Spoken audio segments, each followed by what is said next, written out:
할렐루야. 우리 사랑하는 오펠라이카 제일침례교회 성도 여러분, 또 지난주에 이어서 한 주가 지나고 또 새로운 주일을 맞이했습니다. 이제 이번이 5월 셋째 주일이죠.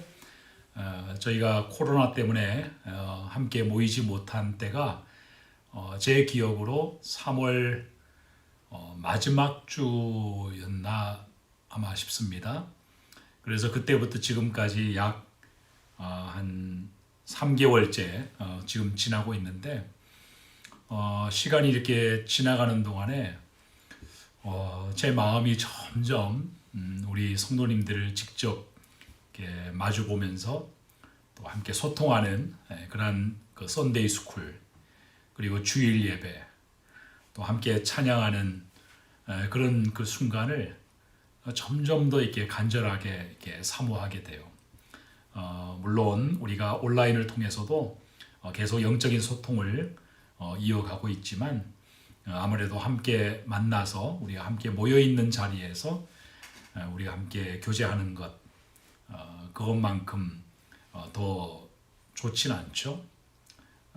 그래서 이렇게 온라인으로 하는 것도 제가 이제 마이크를 쓰지 않고 이렇게 육성으로 하다가 보니까 제 목소리 상태도 점점 이제 가라앉는 것 같고, 근데 어떤 분들은 그 쉰 목소리가 더 은혜가 된다고 하시는 분들도 있으시더라고요. 그런데 기쁜 소식입니다. 아마 조만간에 우리가 이게 완전히 다 함께 모이지는 못하지만 그러나 부분적으로 단계적으로 이렇게 오프라인에서 우리 성도님들을 만날 수 있는 그런 기회가 곧 생기지 않을까 생각이 됩니다. 이미 아시겠지만 우리가 사는 이 어번 오펠라이카 지역도 이미 그렇게 식당이라든지 또 심지어는 그 헬스 클럽이나 이런 데도 이제 조금씩 오픈을 준비하고 있는 그런 분위기고요. 제가 오늘 교회로 이렇게 출근을 하고 이렇게 오다가 보니까 이 도시가 훨씬 더 활기차진 것 같아요.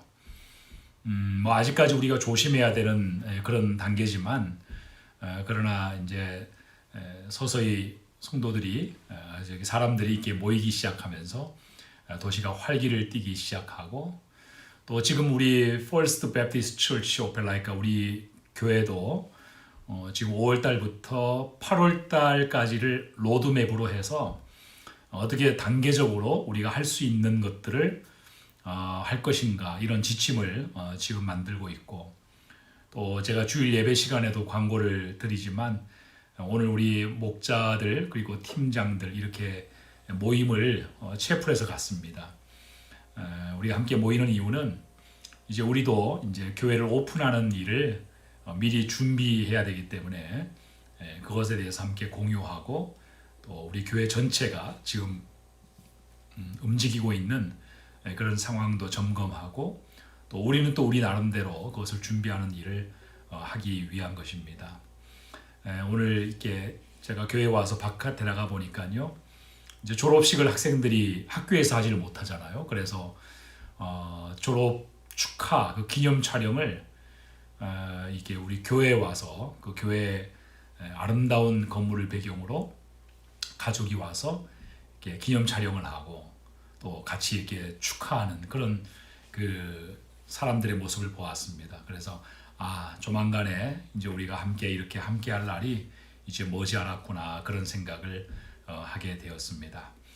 그런 날이 속히 오기를 바라면서 오늘 또 우리 5월 셋째 주일 우리 선데이 스쿨 로마서 산책 강의를 이어가도록 하겠습니다. 우리 함께 기도하시고 선데이 스쿨 강의를 시작하겠습니다. 하나님 아버지 감사합니다. 코로나19가 시작된 지 이제 3개월이 넘는 그런 오랜 시간이 지났지만 그 가운데에서도 우리 성도님들 주님 안에서 건강하게 그리고 또 예배와 또 말씀 가운데 살아갈 수 있도록 저희들을 돌보시고 인도하신 것을 감사를 드립니다. 이제 하나님 우리 주님께서 이제 때가 되어 저희를 다시 모이게 하실 때 저희들의 만남이 더욱더 귀하고 또 성도들의 교제가 더욱더 풍성해질 줄로 믿습니다. 우리가 그러한 소망과 믿음을 가지고 오늘 또 주님을 바라보며 하나님의 말씀에 창념하고자 하오니 주여 이 시간 성령으로 우리 가운데 임재하여 주셔서 구원에 담긴 하나님의 놀라운 은혜와 하나님의 사랑을 발견하고 우리의 마음에 큰 감동을 얻는 그러한 시간이 되게 하시고 하나님에 대한 신뢰와 믿음이 더욱더 깊어지는 은혜의 시간이 되게 하여 주시옵소서. 주 예수 그리스도의 이름으로 기도하옵나이다. 아멘. 자, 제가 여러분들에게 교환을 다 나눠드렸습니다. 오늘 우리가 다루게 될 내용은 바로 유대인과 이방인들에게 나타난 그 하나님의 구원에 관련된 하나님의 주권에 대한 그런 이야기를 함께 나눠보고자 합니다. 이제 지난 시간까지 사도 바울이 인간이 하나님의 진노 아래 놓여지게 된 그 이유, 그리고 모든 인간이 소망을 잃어버린 채 하나님의 심판을 받을 수밖에 없는, 그것이 유대인이건 이방인이건 차별 없이 그러한 진노 아래에 놓여져 있는 그러한 상태에 대해서 사도 바울이 아주 자세하게 설명을 해줬죠. 그런 다음에 그럼에도 불구하고 전혀 희망이 없는 것은 아니다. 하나님께서 절망적인 이러한 인간의 상태에도 불구하고 하나님의 그러한 어떤 주권적인 그 하나님의 전적인 신실하심에 의해서 인간이 구원받을 길을 하나님이 자체적으로 준비하시고 또 그것을 열어주셨다. 그것이 바로 믿음으로 의롭게 되고 믿음으로 구원받는다는 바로 칭의의 개념입니다. 그래서 칭의에 대해서 사도 바울이 로마서 전체의 교리에 해당되는 1장부터 11장까지의 내용 중에 이 칭의에 대해서 굉장히 많이 자세하게 다뤘습니다. 여러 가지 방식을 동원해서 이 칭의에 대해서 강조를 했죠. 그래서 유대인들 가운데에서는 율법의 행위, 믿음으로 거저 얻어지는 그런 구원이 아니라 여전히 그들은 율법을 가졌다라고 하는 것에 대해서 굉장한 우월의식을 가지고 있었기 때문에 이 율법을 포기할 수가 없죠. 수천 년의 역사 속에서 이 율법의 행위를 중심으로 그들의 역사가 이어져 왔기 때문에 그들이 갑자기 율법의 행위를 내려놓는 것은 그것은 그들이 쉽게 할 수 없는 그런 일입니다. 그동안 우리가 얼마나 이것 때문에 고생을 했는데 우리가 유일하게 힘들었지만 이 율법을 지키는 이것을 우리의 자랑으로 생각하고 이것을 우리의 신념으로 생각하고 우리의 포부로 생각을 했는데 갑자기 사도 바울이 믿음은 그러한 행위로 얻어지는 것이 아니다. 바로 믿음으로 얻어지는 것이다. 죄인이 의롭게 되어지는 것은 그것은 하나님의 선물이다. 이렇게 이야기를 하니까 갑자기 이들이 힘이 빠져버린 겁니다. 그래서 자기들이 그동안 이 율법을 중심으로 기득권을 행사해 오고 또 이 율법을 중심으로 다른 나라들과는 차별되는 하나님의 택함 받은 백성이라고 하는 그러한 긍지를 가지고 살았는데 갑자기 이 은혜의 복음이 전파되면서 유대인들이 굉장히 거세게 반발하기 시작한 것이죠. 그래서 유대인들에게 있어서 이 율법이 더 이상 어떤 구원의 방편이 아니라 이제는 자기들의 정체성이 되어버린 것입니다. 자기들의 자기됨을 그것을 증명해주고 입증시켜주는 그런 그 유대인들의 소유물이 되어져 버린 것이죠. 그래서 사도 바울은 그것을 직접적으로 지적을 해주면서 그 율법이 본래 그러한 의미로 너희들에게 주어진 것이 아니라 하나님이 율법을 주신 것은 처음부터 구원의 조건으로서 율법을 주신 것이 아니다. 너희가 그 율법을 오해한 것이다. 하나님은 율법을 구원의 조건으로 주신 것이 아니라 너희가 그 율법이 주어지기 전에는 죄를 지으면서도 그것이 죄라는 것을 너희들이 깨닫지 못했기 때문에 인간이 깨닫지 못하기 때문에 그래서 하나님께서 인간으로 하여금 어떠한 그 옳고 그름을 구분하고 무엇이 죄고 죄가 아닌가 하는 것을 구분할 수 있는 기준을 제시하신 것이다. 그래야만 이스라엘 그 사회뿐만 아니라 인간의 사회에서도 어떤 그 질서가 유지가 될 수 있기 때문에 그런 차원에서 주신 것이지 구원의 조건이 아닌 것이다. 이것을 아브라함의 예를 들면서 또 구약의 역사를 요약하면서 그것을 계속 강조해 왔던 것이죠. 그래서 이 칭의에 대한 교리가 있었고 그 다음으로 사도 바울이 증거해 준 것은 바로 성화에 대한 것이었죠.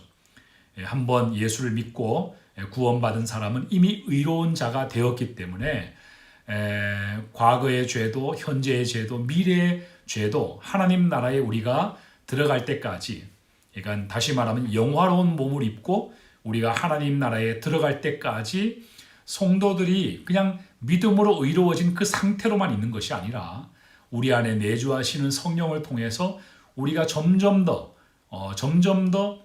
하나님을 닮아가고 하나님과 같이 거룩해져가는 그러한 우리를 성숙하게 하고 변화시키고 우리를 하나님을 닮아가게 하는 그러한 삶의 변화로 성령께서 우리를 그렇게 인도하시고 가르치시고 지도하시고 우리 안에 역사해 가시는 것이다. 이게 참 이것도 역시 큰 은혜라는 것이죠. 이 칭의에서 끝나지 않고 하나님이 우리를 세심하게 돌보시는 그런 성화의 은혜가, 그것도 거저 하나님의 은혜로 또 우리 안에 보내주신 성령을 통해서 그것을 이루도록 해주시는, 그것이 얼마나 특별한 은혜이고 이것이 칭의와 연결해서 얼마나 놀라운 하나님의 사랑인가 하는 것을 이 사도 바울이 논중해 주고 있었던 것입니다. 그래서 우리가 지난 강의에 이 성화에 대한 이야기를 다 마쳤죠. 그래서 그 인간의 상태, 또 하나님의 심판의 개념, 그리고 칭의의 개념, 그리고 성화의 개념, 이러한 구원에 연결된 모든 교리들을 총망라해서 증거해 준 다음에, 자, 오늘 우리가 다루게 될 이 하나님의 주권, 이것은 이 사도 바울이 로마서에서 교리에 대해서 가르치는 교리적인 부분의 마지막에 해당되는 내용입니다. 지금까지 사도 바울이 강조했던 것을 다 정리해서, 자, 이제 유대인들뿐만 아니라 이방인들에게까지, 그러니까 모든 인류에게 미치는 이 하나님의 구원의 역사에 나타난 하나님의 주권, 하나님께서 이 구원의 일을 이루시기 위해서 하나님이 얼마만큼 이 일에 열심을 내셨고, 이것이 얼마만큼 하나님께서 이 일에 주도적으로 역사하셨고, 이것이 전적으로 하나님의 그러한 은혜로 되어진 것이라는 사실을 이 하나님의 주권이라는 개념을 통해서 사도 바울이 강조해 주고 있는 것입니다. 자, 어떻게 보면 이 구원론에 있어서 이 하나님의 주권 개념이 굉장히 중요합니다. 하나님의 전적인 주권에 의해서 이 일이 주도되어져 왔고 성취되었다는 사실이 이 구원론에서 우리가 붙잡아야 될 핵심적인 내용이죠. 여러분, 하나님의 그 구원은요, 처음부터 심지어 이스라엘 백성들을 하나님께서 선민으로 택하실 때부터 하나님의 본래의 구원의 계획은 모든 인류가 구원을 받는 것이었습니다. 이스라엘 백성들뿐만 아니라 모든 나라들이, 심지어 구약에서 이스라엘을 끊임없이 괴롭히고 공격했던 애굽이라든지 또 아수르 같은 이러한 이방 나라라 할지라도 하나님께서는 그들까지도 구원하실 것을 처음부터 구원 계획을 세우실 때 다 세워 놓으셨다는 것이죠.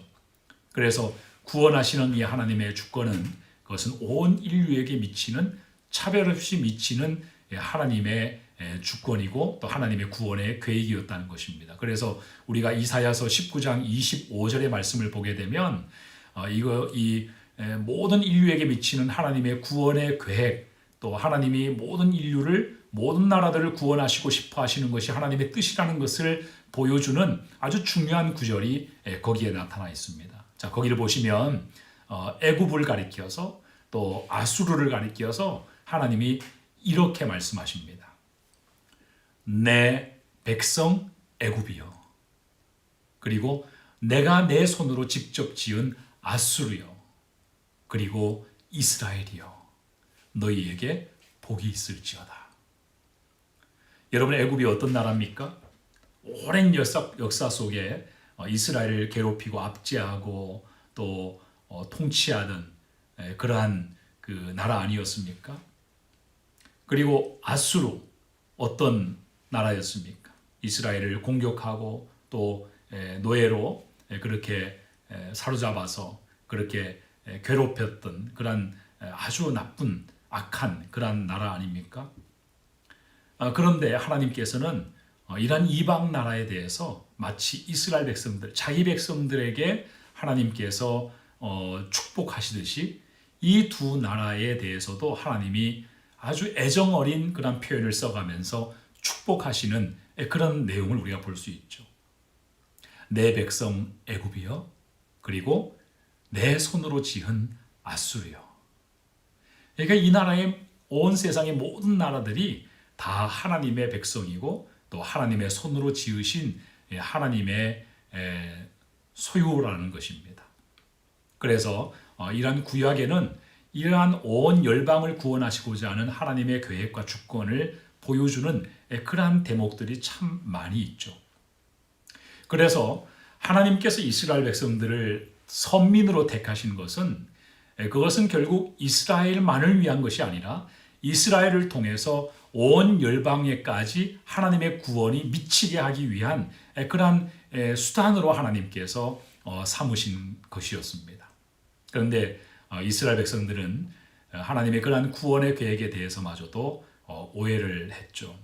그래서 자기들은 다른 나라들과 다른 민족이고 또 자기들은 특별한 하나님의 사랑을 받는 자들이고 다른 나라들은 버림받은 백성들이다.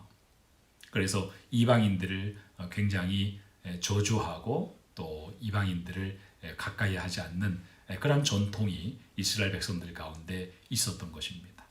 자, 그래서 오늘 이 사도 바울은 지금까지 하나님께서 보여주신 모든 구원의 그러한 역사들, 칭의와 성화와 이런 교리적인 내용들을 굉장히 감격스러운 가운데 성도들에게 증거하고 나서 이제 이 하나님의 주권의 영역에 와서 그는 하나님을 예배하는 심정으로 또 하나님의 그 위대하신 그 주권을 찬양하고 경배하는 심정으로 감격에 차서 이 내용을 이제 마지막으로 설파를 하고 있는 것입니다. 자, 그래서 교환을 보시면 로마서 9장 1절부터 29절까지는 이스라엘을 선택하신 하나님의 주권에 대해서 말해주고 있어요. 그러니까 이스라엘 백성들이 자기들의 어떤 선민이라고 하는 특별한 의식 가운데 자기들의 어떤 그런 우월함을 주장할 수 없는 것은 이스라엘 백성들이 하나님의 택한 백성이 된 것이 그것이 하나님의 주권이었기 때문이라는 겁니다. 하나님이 이스라엘 백성들에게 먼저 찾아오셔서 이스라엘 백성들을 선택해 주신 것이지 이스라엘과 하나님이 대등한 관계에서 어떤 일종의 계약을 맺은 게 아니라는 것입니다. 그리고 이스라엘이 하나님을 찾은 것이 아니라는 것이죠. 하나님이 먼저 다가오셨고 하나님이 그들을 선민으로 삼아주셨기 때문에 그렇기 때문에 너희들이 하나님의 백성이고 하나님의 선민이라고 하는 것에 대해서 너희가 마치 그것이 너희의 것인 것처럼 너희가 이룬 것처럼 그렇게 주장할 것이 아니라는 것입니다. 그래서 하나님의 주권을 이스라엘 백성들에게 향해서 강조를 하고 있는 것이죠. 여러분, 이것이 바로 우리가 믿는 하나님과 또 사람이 만든 그런 종교들의 차이입니다. 이것이 다른 이방 종교들과 기독교의 아주 중요한 차이죠. 다른 종교들의 특징은 뭡니까? 다른 종교들은 사람이 인간이 신을 찾아가는 종교예요. 사람이 진리를 찾아가는 종교입니다. 그래서 불교는 뭡니까? 불교는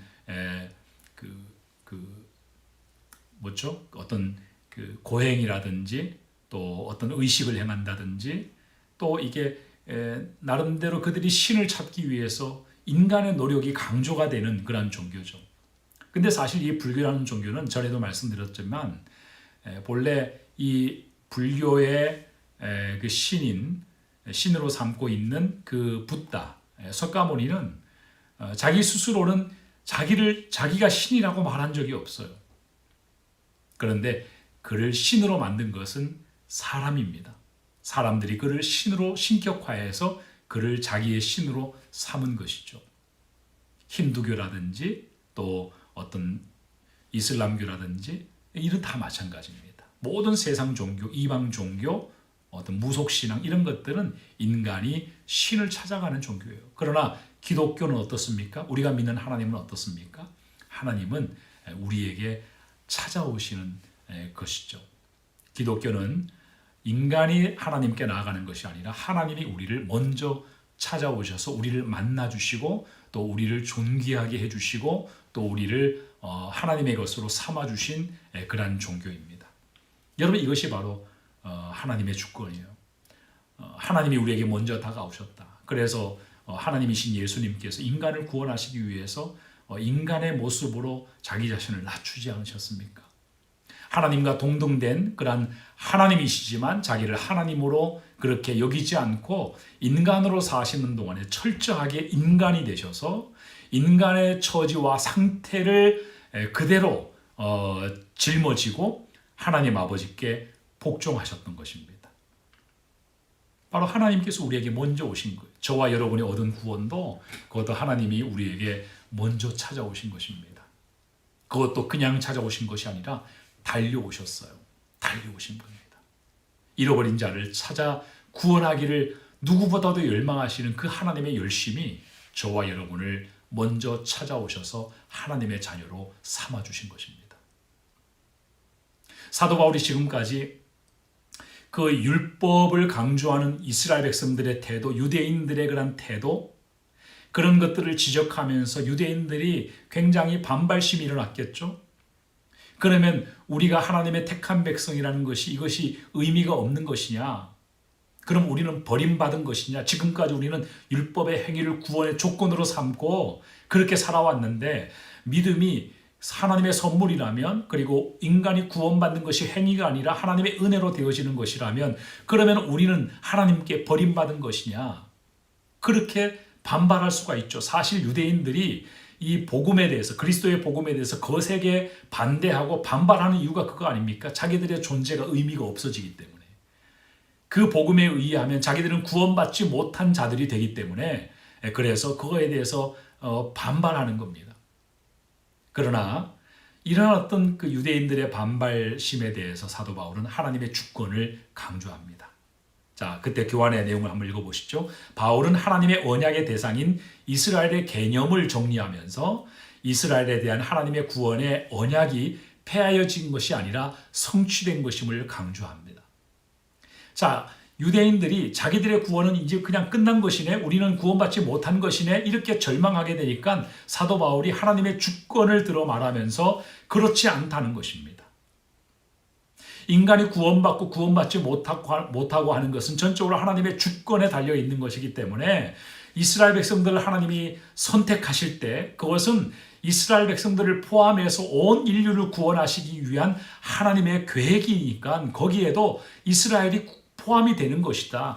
너희가 그 구원의 시발점이 되는 것이고 하나님이 너희들을 먼저 구원하시고 너희들을 통해서 다른 나라들을 구원하시기를 원하셨기 때문에 너희들과 하나님이 맺으신 그 언약은 하나님이 절대로 폐하지 않으신다. 그것은 여전히 유효하다. 하나님께서 그 일을 지금도 자기의 주권으로, 너희는 실패했지만 하나님이 자신의 주권으로 그것을 이루어가고 계신다. 그러니까 너희들에게도 여전히 그 구원의 길은 열려 있는 것이다. 이렇게 설명을 하고 있는 것입니다.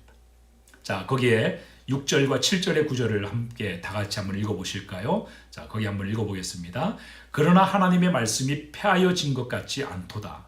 이스라엘에게서 난 그들이 다 이스라엘이 아니요 또한 아브라함의 씨가 다 그 자녀가 아니라 오직 이삭으로부터 난 자라야 내 씨라 불리리라 하셨으니. 자, 그 말이 뭐예요? 하나님의 말씀이 폐하여진 것 같지 않다는 겁니다. 그러니까 하나님의 약속은 여전히 유효하다는 거예요. 여러분, 우리가 구약 성경을 보면, 구약 성경을 읽으면서 우리가 받게 되는 그 하나님에 대한 큰 감동과 은혜가 뭐냐면, 하나님은 절대로 당신의 언약을, 약속을 폐기하지 않으시는 분이라는 데 있습니다. 그래서 이스라엘 백성들이 불순종하고 하나님과의 언약을 저버리는 그 순간에도 인간은 그렇게 실패할지라도 하나님은 하나님의 차원으로 하나님의 어떤 그런 그 방법대로 당신의 그 약속을 신실하게 성취해 가시는 모습을 우리가 보지 않습니까? 그래서 이스라엘이 하나님과의 언약을 깨뜨리는 그 순간, 그래서 구원의 여망이 끊어질 것 같은 그 순간에도 하나님은 끝까지 그 구원의 언약을 계속 연결시키시고 그것을 더 강조하시고 또 그것을 갱신시키시고 이스라엘 백성들에게 어떤 매를 대시고 회초리를 대서라도 그 구원받을 만한 구원의 언약을 성취할 수 있는 그런 어떤 그 관계로 하나님이 계속 그 언약을 연결해 가시고 이어가시는, 그렇게 해서 성취해 가시는 하나님의 구원의 그 열심을 우리가 구약의 역사를 통해서 보는 거예요. 구약이 보여주고자 하는 것은 바로 그와 같은 하나님의 열심을 보여주고자 하는 것입니다. 그래서 전에도 우리가 로마서 강의를 처음 시작할 때부터 말씀을 드렸지만 하나님의 그 구원의 성취는 그것은 인간의 순종의 여부와 전혀 무관하게 전적으로 하나님의 주권에 의해서 성취되고 이루어진 그러한 내용이라는 것입니다. 하나님의 은혜의 개념은요, 그런 의미에서 신약에만 등장하는 것이 아니에요. 신약만 하나님의 은혜가 있는 것이 아닙니다. 구약에는 신약만큼이나 더 풍성한 그러한 하나님의 은혜의 개념, 하나님의 신실하심, 하나님이 얼마만큼 인간을 구원하기를 원하셨는가 하는 하나님의 그 진심을 우리가 구약을 통해서 엿볼 수가 있는 것입니다. 자, 그래서 밑에 교환의 내용을 보시면 바울이 정의하는 이스라엘의 개념은 모든 육적 이스라엘이 다 참 이스라엘이 아니라 그 중에서도 하나님께 택함 받은 자들이 참 이스라엘이며 하나님은 그러한 참 이스라엘을 구원하셨으므로 하나님의 언약은 결코 폐기된 것이 아니라는 것입니다.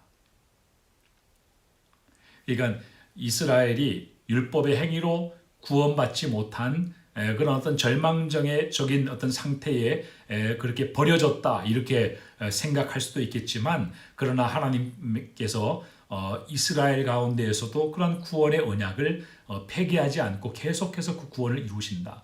너희가 비록 율법에 붙들려서 하나님의 구원하시는 은혜와 그 믿음을 거부하고 그것을 대적하지만, 그러나 너희가 언제든지 그 복음의 부르심에 순종하게 되면, 너희가 그 부르심에 응하게 되면 그러면 너희에게도 그런 구원은 여전히 이루어진다. 그리고 지금까지 그러한 참된 그러한 하나님의 그 백성들, 하나님 그렇게 해서 구원해 주셨고 그렇게 구원해 오고 계셨다 하는 사실을 사도 바울이 강조하는 것입니다.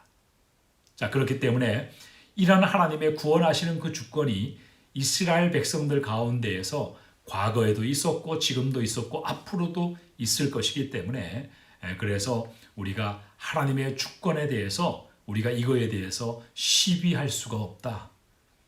그것은 하나님의 주권이기 때문에 때기도 하지만 하나님이 자신의 주권을 그렇게 지금까지 우리를 위해서 또 죄인들을 위해서 유대인들과 이방인들을 위해서 그렇게 하나님께서 행사해 오셨기 때문에, 그래서 우리가 그 하나님의 주권에 대해서 우리가 시시비비를 가릴 수가 없다.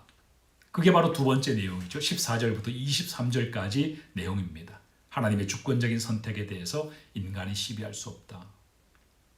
하나님이 누구를 선택하시든 그거에 대해서도 인간이 시비할 수 없다는 거예요. 하나님이 왜 저 사람들은 구원하시고 우리는 구원하지 않습니까? 그것에 대해서도 그것은 전적으로 하나님의 주권이고 하나님의 은혜로 이루어지는 구원이기 때문에, 그것은 하나님의 주권에 속해 있는 것이기 때문에 사람이 그것을 가지고 하나님께 따질 수가 없다는 겁니다. 이미 하나님은 모든 사람들에게 구원의 길을 제시해 주셨어요. 그리고 모든 사람들에게 그 구원의 부르심을 주셨습니다. 다만 그 구원을 얻는 것은 그 부르심에 순종하느냐 불순종하느냐 거기에 달려 있는 것입니다. 그렇기 때문에 하나님의 주권에 대해서 시비하지 말라는 거예요. 자, 그래서 그 아래 성경 구절을 보면 사도 바울이 이렇게 얘기하죠. 그런즉 무슨 말 하리요? 하나님께 불의가 있느냐? 그럴 수가 없느니라. 그래서 지금까지 바울이 펼친 이런 논리대로 한다면 하나님께서 이스라엘 백성 중에서 구원받을 자를 미리 택하셨다. 이 이스라엘 백성들이 하나님의 주권에 대해서 시비를 거는 그 이유가 바로 여기에 있는 것이죠. 그 사람들 가운데 하나님께서 구원받을 자를 미리 택하셨다. 이것이 불공평하지 않는가? 이것이 이 하나님의 공의인가? 이것이 너무 형평성에 어긋나는 것이 아닌가? 이렇게 할 수가 있다는 것이죠. 그러나 설사 하나님이 어떤 사람을 특정하게 택하셔서 그 사람을 구원해 주신다 하더라도 그것은 하나님의 주권이기 때문에 우리가 그것에 대해서 따질 일이 아니라는 것이죠. 그러나 여러분, 하나님께서는 모든 사람들이 구원에 이르기를 원하십니다. 물론 하나님께서 구원받을 사람, 구원받지 못할 사람을 궁극적으로는 다 아시겠죠. 하나님은 다 모르시는 것이 없는 분이시기 때문에 다 아시겠죠. 그러나 하나님은 모든 사람이 다 구원을 받고 하나님과 교제하고 소통하는 그런 어떤 화목의 관계를 사람들이 얻기를 원하시는 거죠. 그래서 천국의 소망을 가지고 살기를 원하시는 것입니다. 하나님의 주권에 대해서는 우리가 말할 것이 아니다. 다시 한번 이런 하나님의 주권에 대한 이야기를 하게 되면 말하지 않을 수 없는 것이 바로 선악과죠. 선악과. 그건 하나님의 주권이에요. 그리고 우리 믿지 않는 분들이 믿는 사람들에게 항상 이야기하고 항상 묻고 공격하는 것이 바로 그거 아닙니까? 하나님의 주권에 해당되는 그런 내용들을 가지고 성도들에게 묻습니다. 성경에 기록되지 않았지만 그러나 하나님의 주권의 영역에 해당되는 것, 이를테면 하나님이 선악과를 왜 만들었느냐, 그건 하나님의 주권 영역이에요. 선악과는 하나님의 주권의 표시입니다. 그러니까 이것은 우리가 말로 설명할 수도 없고 또 그것을 설명하려고 애를 써서도 안 되고 우리가 그것에 대해서 알려고 해서도 안 돼요. 그건 하나님의 주권이에요. 이런 하나님의 주권의 영역이 있는 것입니다. 이것은 우리가 시비할 수 없는 거죠. 자, 이에 대해서 바울은 하나님의 이러한 주권, 하나님의 주권자이기 때문에 하나님이 역사의 주관자가 되시기 때문에 창조주이시기 때문에 이러한 하나님의 주권성에 대해서 인간이 뭐라고 할 수 없다는 이 사실을 더 자세하게 설명하기 위해서 토기장이의 비유를 예로 들죠. 거기에 무슨 내용입니까? 토기장이가 진흙 한 덩이로 하나는 귀 쓸 그릇을 하나는 천이 쓸 그릇을 만드는 권한이 없느냐 하는 것입니다. 그러니까 토기장이는 그릇을 만드는 사람이잖아요. 그 진흙을 가지고 어떤 진흙은 이 토기장이가 귀한 그릇을 만들 수도 있고 또 어떤 진흙은 그런 그 천이 쓸 아주 가볍고 아주 그냥 쉽게 쓰여지는 그런 그릇으로 만들 수도 있죠. 그것은 전적으로 토기장이에게 달려 있는 거예요. 토기장이의 결정이고 그것은 토기장이의 선택이라는 것입니다. 그러니까 이 진흙이 왜 쟤는 저렇게 귀하게 만들고 나는 왜 이렇게 천하게 만들었냐, 토기장이한테 따질 수가 없다는 거예요. 그거는 토기장이의 마음이고 주권이기 때문이죠. 마찬가지로 구원이 이방인에게 먼저 임하고 유대인들에게 왜 나중에 임하느냐, 왜 우리에게는 그 구원이 임하지 않느냐, 이런 것도 결국 하나님의 주권에 달려 있는 거기 때문에 하나님은 모든 사람들이 다 구원받기를 원하시지만 그러나 누가 먼저 구원받고 누가 나중 구원받고 하는 것도 다 하나님의 주권에 해당되는 것이고 또 우리가 알 수 없는 많은 일들이 다 하나님의 주권에 해당되는 일이기 때문에 우리가 그것을 넘어서서 그것을 인간의 이성으로 이해해서 하나님을 믿으려고 하거나 또 우리가 그것에 대해서 분석하거나 우리가 그것을 논리적으로 증명하려고 하거나 이런 모든 것들이 다 헛수고가 되는 거예요.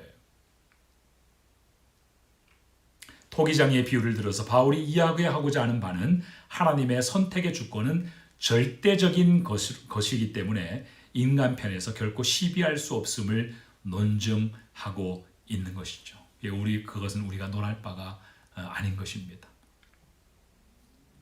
자, 그런가 하면 이제 세 번째로 로마서 9장 30절부터 10장 21절에 보면 세 번째로 사도 바울이 이야기하는 것은 이것입니다. 교환을 보시면 이스라엘이 현재 유기 상태, 자, 이 유기 상태라는 것은 버려진 상태를 말하는 것입니다. 자, 이스라엘이 현재 유기 상태, 버려진 상태에 있는 것은 그것은 이스라엘 자신들의 책임이다. 하나님은 하나님의 주권 안에서 하나님이 하실 모든 일들을 지금도 하고 계시고 이미 많은 것을 하셨다. 하나님이 이스라엘을 영원히 버리신 것이 아니다. 너희가 그 복음의 부르심에 불순종하고 복음을 거부했기 때문에 너희에게 이루어질 구원이 이방인에게 먼저 임한 것이다. 그것은 전적으로 너희가 복음을 거부했기 때문에 따라온 결과이기 때문에 그것을 하나님의 책임이라고 얘기해서는 안 된다. 그런 내용이죠. 자, 교환의 내용을 한번 읽어보겠습니다. 이방인은 의를 얻었으나 의의 법을 쫓아간 이스라엘이 그것을 얻지 못한 이유는 그들이 율법의 본질에 대한 이해 없이 율법의 행위에 의지하여 스스로 의를 세우려고 함으로써 하나님께서 율법 외에 새로운 의의 길로 제시하신 예수 그리스도의 복음을 거부하고 불순종하였기 때문이라는 것입니다. 자, 여러분, 이스라엘 백성들에게 율법이 먼저 주어졌다는 것은 이 율법은 결국 우리 인간을 그리스도에게로 인도하는 몽학 선생이라고 했지 않습니까? 율법을 통해서 하나님께서 인간에게 일깨워 주시는 것이 결국 우리 인간은 행위로 완전해질 수 없다는 것과 그렇기 때문에 예수 그리스도 하나님께서 메시아를 보내셔야만 되고 그렇기 때문에 하나님께서 어떤 조치를 하셔야만 된다. 그것은 우리가 할 수 있는 일이 아니라 그것을 깨닫게 하시기 위해서 하나님이 율법을 주셨다고 말씀했지 않습니까? 그런데 그렇게 주신 그 율법을 이스라엘 백성들, 유대인들이 그것을 자기의 정체성을 규정하는 자기의 신념으로 삼아버렸어요. 하나님이 주신 율법을 하나님이 주신 대로 그들이 받지 않고 그것을 자기 것으로 소유해버린 것입니다. 그래서 그 율법을 통해서 자기의 의를 자랑하고 자기의 의로움을 드러내고 다른 사람과 자기를 구분하는 그런 어떤 무기로 삼았던 것이죠.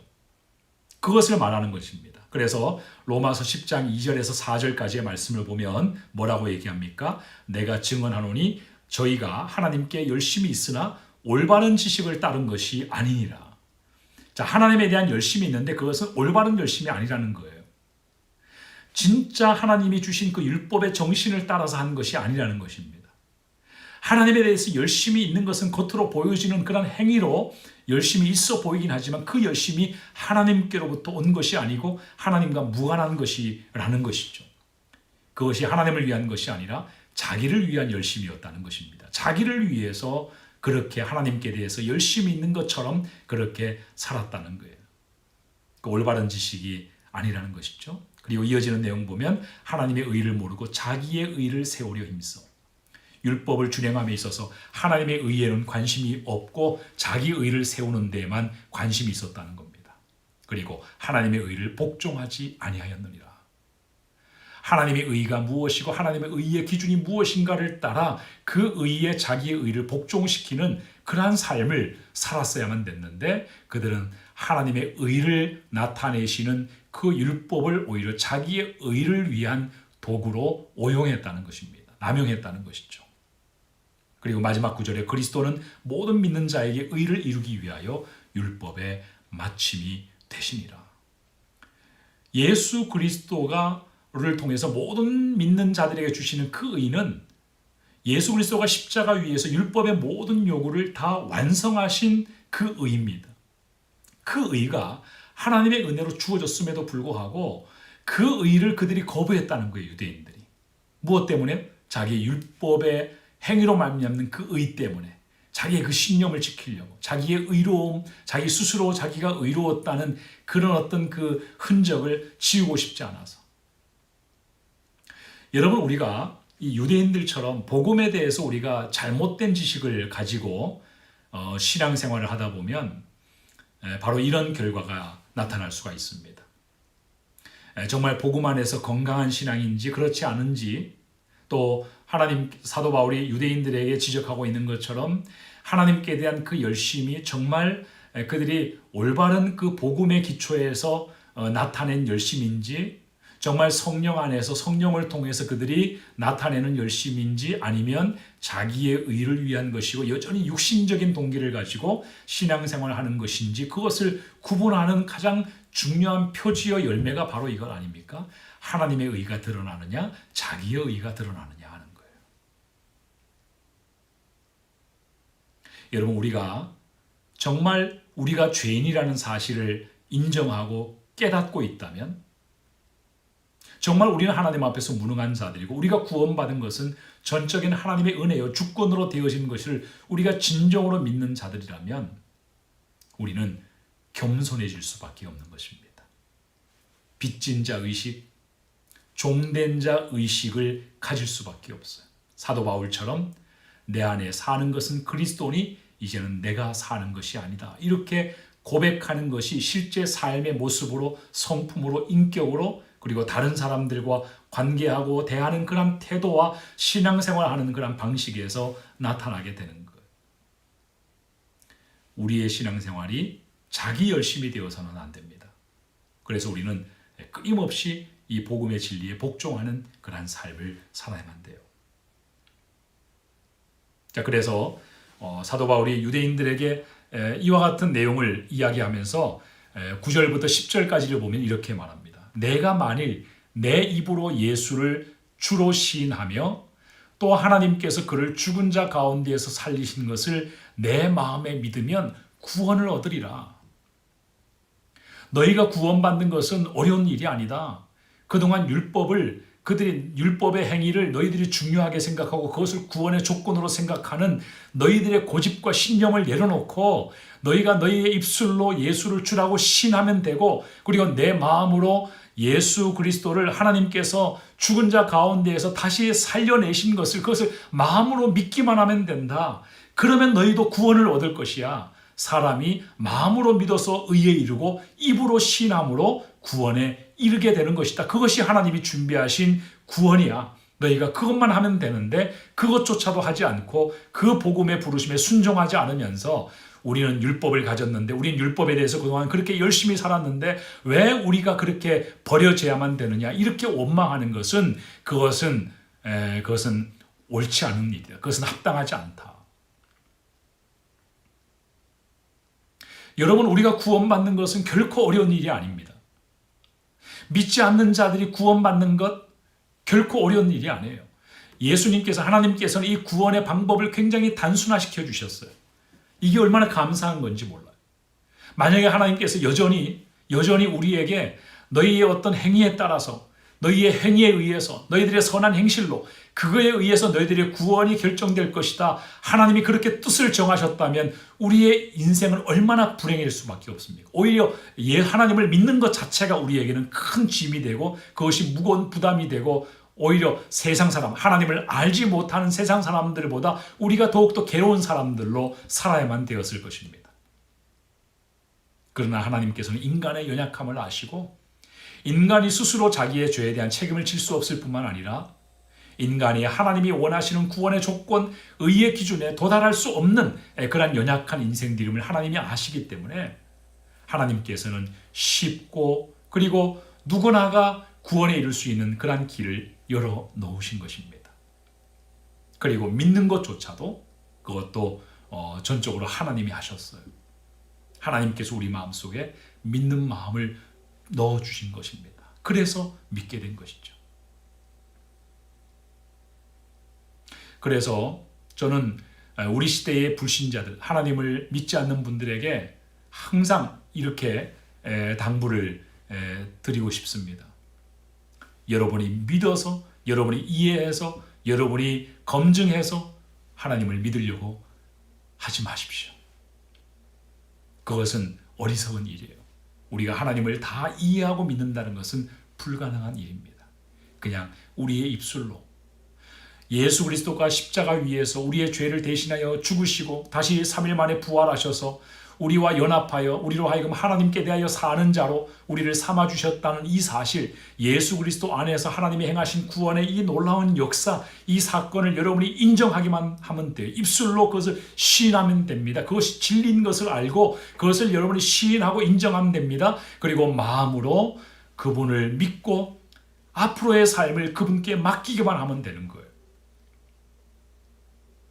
이것만 할 수 있다면 여러분은 구원을 얻게 되는 겁니다. 그래서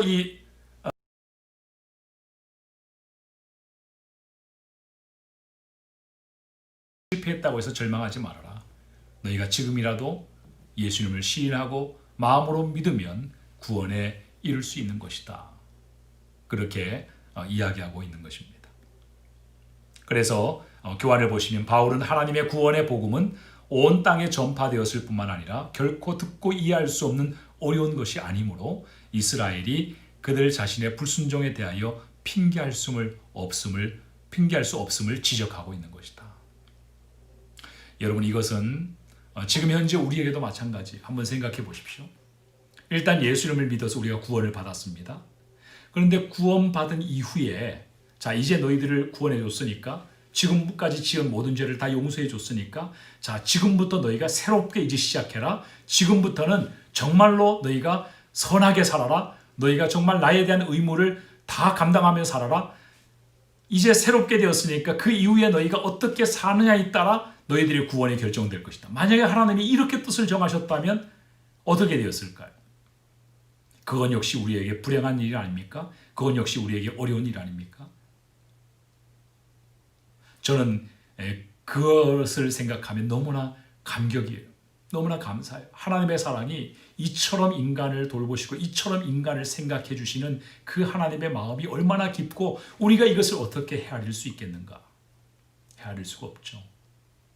그래서 하나님의 사랑은 바다보다 더 깊고 넓고 크신 사랑이에요. 바닷물을 먹물을 삼는다고 할지라도, 하늘을 도화지를 삼는다 할지라도 우리가 하나님의 그 사랑을 다 기록할 수 없는 것입니다. 하나님이신 하나님이, 절대 주권을 가지신 하나님이 어떻게 인간에게 그렇게 친절을 베푸실 수가 있습니까? 어떻게 그렇게 인간에게 애정을 베푸실 수 있습니까? 어떻게 그렇게 인간을 그렇게 다루어 주실 수가 있습니까? 자, 그리고 이어져서 로마서 11장 1절부터 32절까지의 말씀을 통해서 이 사도 바울은 이제 이스라엘의 그 구원 문제에 있어서 하나님의 주권이 어떻게 나타나고 있었는가 하는 것을 설명을 하는데요. 거기에서 등장하는 중요한 개념이 바로 남은 자 사상이에요. 자, 이 남은 자 사상은 쉽게 설명을 드리면 이것입니다. 굉장히 이 신학에서도 굉장히 중요하게 다루는 사상인데요. 쉽게 이야기하면 이것입니다. 하나님께서 당신이 세워놓으신 인류 구원의 그 약속, 그 언약을 이루시기 위해서 인간의 실패에도 불구하고 그 구원의 계획이 끊어지지 않도록 하나님은 계속해서 구원의 여망을 남겨놓으셨다는 것입니다. 이스라엘 백성들이 하나님께 죄를 지어서, 그래서 애굽으로 그리고 아수르로 바벨론으로 그렇게 포로로 잡혀가서 이스라엘의 모든 신앙적인 전통이 끊어질 것 같은 그런 위기 속에서도 하나님은 항상 남은 자들을 남겨놓으셨다는 거예요. 하나님 앞에 신실한 자들을 남겨놓으셨다는 것입니다. 왜 그들을 남겨놓으셨을까요? 왜 그렇게 남은 자들을 하나님께서 그렇게 있게 하셨습니까? 그것은 하나님의 구원의 언약을 계속 이루어 가시기 위해서 구원의 소망을 남겨두신 거예요. 그게 남은 자 사상이에요. 그래서 사도 바울이 얘기하는 것은 이스라엘 백성들을 하나님이 그렇게 버리신 것이 아니다.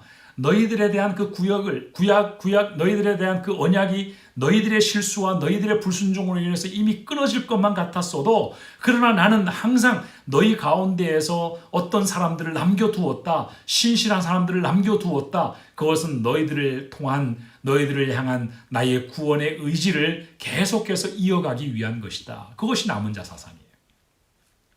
그래서 1절, 11장 1절 그 교환에 있는 내용을 보시면 이렇게 말씀하고 있죠. 그러므로 내가 말하노니 하나님이 자기 백성을 버리셨느냐? 그럴 수 없느니라. 나도 이스라엘이니요 아브라함의 씨에서 난 자요 베냐민 지파라. 자, 자기 자신을 가리켜, 자기도 이스라엘 사람 아닙니까? 한때 바리새인 아니었습니까? 자, 나를 봐라. 내가 지금 하나님의 자녀가 됐고 내가 지금 구원을 받았지 않냐? 그것은 하나님께서 이스라엘 가운데 구원의 여망을 완전히 끊어놓지 않으셨기 때문이다. 그렇기 때문에 유대인인, 이스라엘 사람인 내가 지금 구원받은 것이 아니냐. 내가 바로 그 증거라는 것이죠.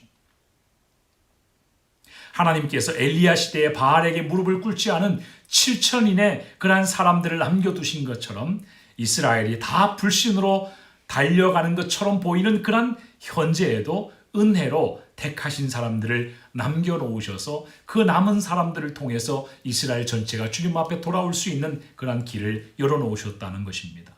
자, 그래서 교환을 보시면 따라서 이스라엘의 실족은 최종적인 것이 아니다. 이스라엘이 실패한 것은 너희가 실패함으로 인해서 그 구원의 그러한 어떤 그 기회가 이방인으로 먼저 넘어갔을 뿐이다. 그러나 이방인들에게 구원이 임하고 복음이 전해지고 나면 또다시 그 유대인들에게도 너희들에게도 그 구원의 여파는 계속해서 이어지게 될 것이다. 이스라엘의 실족은 최종적인 것이 아니다. 하나님은 이스라엘의 과거와 현재의 역사를 통해 항상 남은 자를 보존해 오셨다. 현재 이스라엘 다수가 하나님의 의를 거부하고 불순종하는 상태에 있지만 궁극적으로 택하신 자들이 대대적으로 회심하여 돌아오는 최종적인 회복이 있을 것임을 사도 바울은 말해주고 있는 것입니다. 그래서 이스라엘의 불순종도 이스라엘이 그렇게 하나님 앞에 어떤 그 실족하게 된 그 상태도 어떻게 보면 하나님께서 이방인들을 먼저 구원하시고 이방인들에게도 이 복음의 영향이 미쳐지고 또 이방인에게 복음이 전달되게 하기 위한 하나님의 섭리적인 그런 관점에서 볼 때 이것도 하나님이 합력하여 선을 이루게 하신 결과라는 것이죠.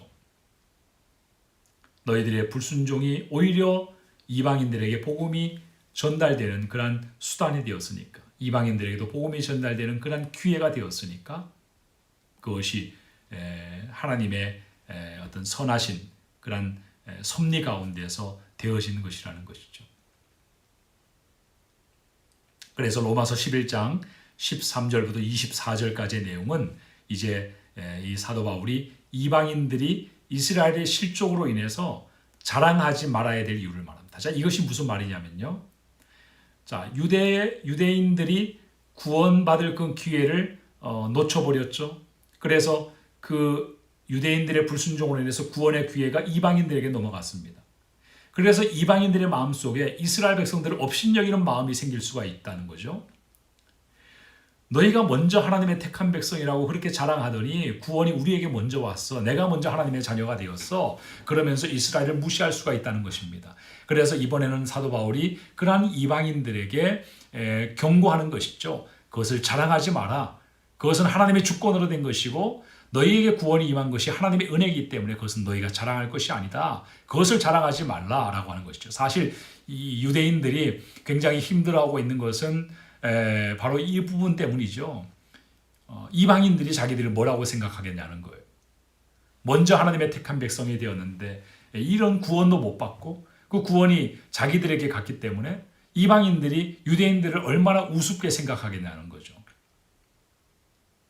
그것은 이방인 그리스도인들과 유대인 출신의 그리스도인들이 함께 모여있는 교회 내에서도 얼마든지 그런 어떤 갈등과 또 그런 어떤 그 업신여김이 있을 수가 있는 문제죠. 우리 교회 안에서도 누가 먼저 믿었니 안 믿었니 뭐 이런 그런 그 다툼을 할 때가 많이 있지 않습니까?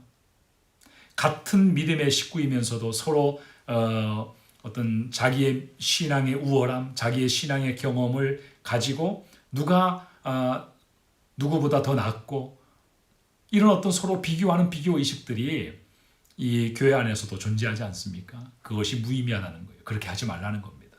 하나님의 은혜로 받은 구원을 그렇게 자기의 우월함을 드러내는 그런 증명하는 도구로 쓰지 말라는 것이죠. 그래서 그 11장 13절부터 24절까지 보면 곡식가루와 떡덩이 그리고 뿌리와 가지 참 감람나무와 돌 감람나무 그런 비유를 통해서 이 이방인들에게 이야기를 해줍니다. 자, 11장 17절 18절을 보면 특별히 돌 감람나무와 참 감람나무 그 비유를 얘기하는데요. 여기서 참 감람나무는 하나님이 먼저 택하신 이스라엘 백성들 유대인들을 말하는 것이고 이 돌 감람나무는 이방인들 늦게 이 유대인들이 불순종한 것 때문에 이방인에게 구원의 기회가 주어져서 구원받은 이방인들을 얘기하는 겁니다.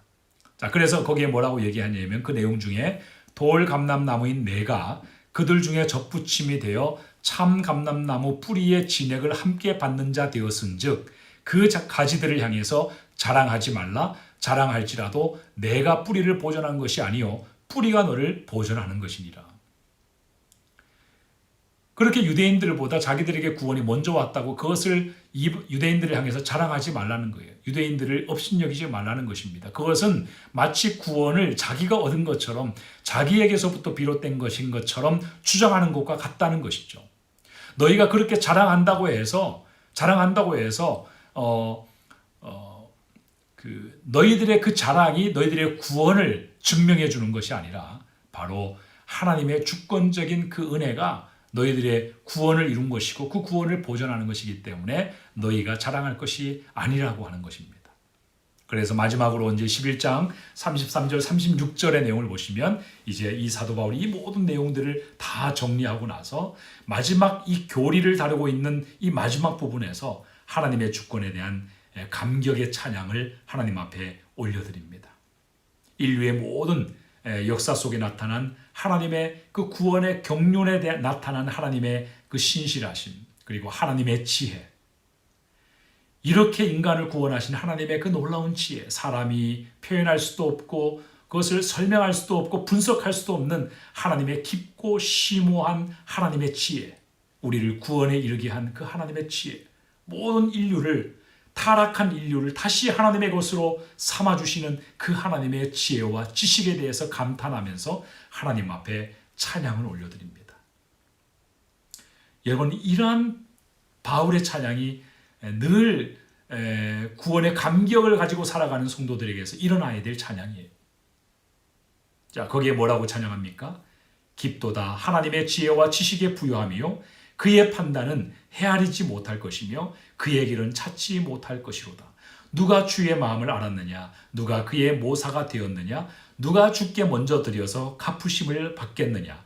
이는 만물이 주에게서 나오고 주로 말미암고 주에게로 돌아감이라. 영광이 그에게 세세에 있으리로다.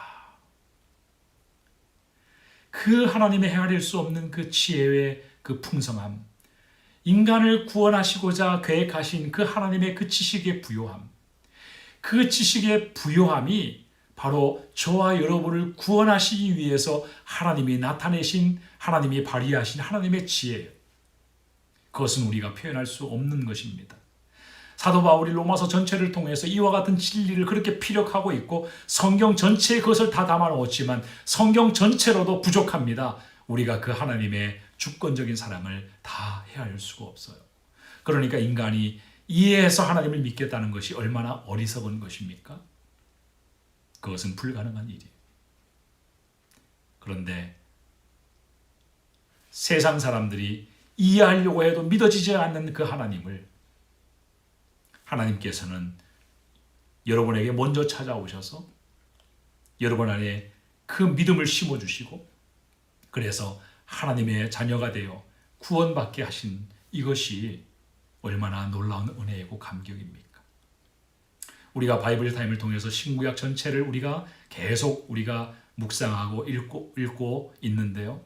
우리가 말씀을 읽고 성경을 묵상하는 그 목적이 바로 이와 같은 하나님의 지혜, 구원하시는 하나님의 지식, 이 지식을 발견하기 위한 거예요.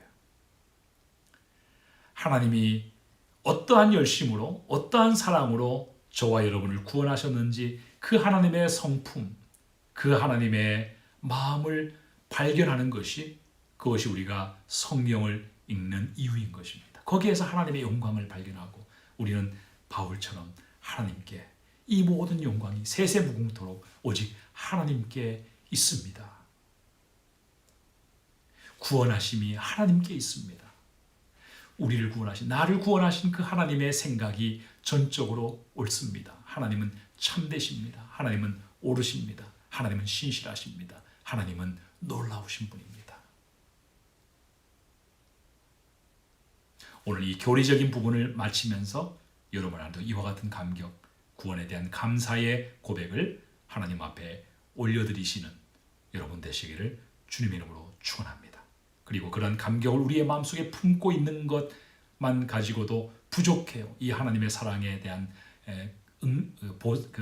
우리가 반응이 부족합니다. 그것 가지고도 우리는 하나님의 은혜에 다 보답할 수가 없어요. 그래서 우리는 우리의 가슴속에 품고 있는 이 감격을 이웃들에게 흘려보내야 됩니다. 그것을 전해야만 돼요. 하나님이 옳으시다는 것을 증거해야만 됩니다. 거기까지 가야 우리가 진정으로 구원의 확신을 가진 자들이고 하나님의 자녀들인 것입니다. 그것이 우리의 의무이고 우리의 사명인 것이죠.